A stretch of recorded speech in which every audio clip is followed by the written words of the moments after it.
আসসালামু আলাইকুম বন্ধুরা, আমার ইউটিউব চ্যানেলে আপনাদের সবাইকে জানাই স্বাগতম। আজকের সকালটা কিন্তু অনেক সুন্দর।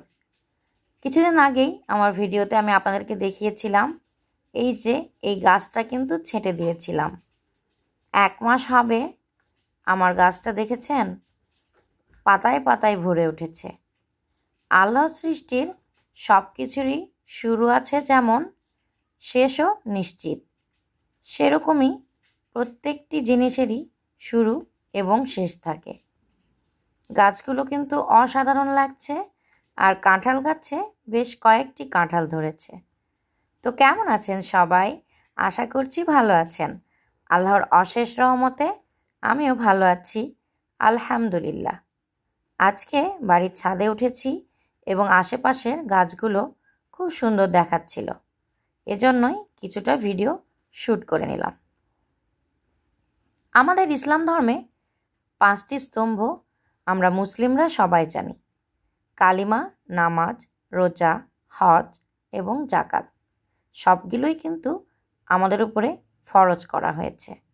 সামর্থ্যবান মুসলিমদের জীবনে অন্তত একবার পবিত্র মক্কায় গিয়ে নির্ধারিত নিয়ম অনুসারে হজ পালন করা ফরজ করা হয়েছে। হজ মুসলিম উম্মাহর একতা এবং আল্লাহর প্রতি আত্মসমর্পণের প্রতীক। সেরকমই একটি দাওয়াতে আজ কিন্তু আমরা চলে এসেছি।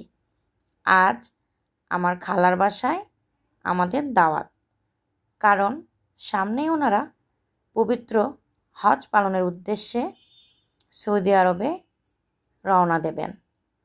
তো আমাদের সামাজিকতা অনুযায়ী আমাদের দেশের নিয়মে হজে যাওয়ার আগে আত্মীয় স্বজনকে দাওয়াত করে বাড়িতে খাওয়ানো হয় এবং মসজিদেও তবারক বিলি করা হয়। এই দাওয়াতে আমার বড় খালা সবার জন্য নিজে হাতে দই বানিয়েছিলেন, খুব মজা হয়েছিল। তো এভাবেই আমরা আমার খালার বাসায় এসেছিলাম। এখানে আমার নানি, আরও খালারা, আম্মু সবাই আমরা একত্রিত হয়েছি। ছোটোখাটো একটা গেট টুগেদার বলতে পারেন।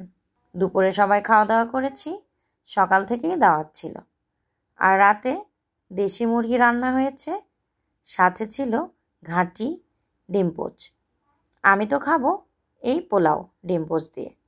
অনেকেই ভাত খেতে চেয়েছে, যার জন্যই মুরগিটা রান্না করা হয়েছে। মুরগির ঝোলটা কিন্তু খুব সুন্দর কালারফুল হয়েছিল।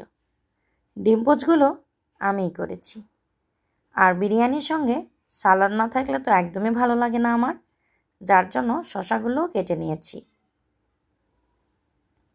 এই যে এখানে আমার খালাতো ভাই বসে আছে, শুয়ে আছে বলতে পারেন সোফায়, আর এইখানে আমার নানিরা সবাই দাঁড়িয়ে গল্প করছে। এর মাধ্যমেই আজকের দিনটি আমরা শেষ করলাম। আজকের ভিডিও এ পর্যন্তই। দেখা হবে নতুন কোনো ভিডিওতে। আসসালামু আলাইকুম, আল্লাহ হাফেজ।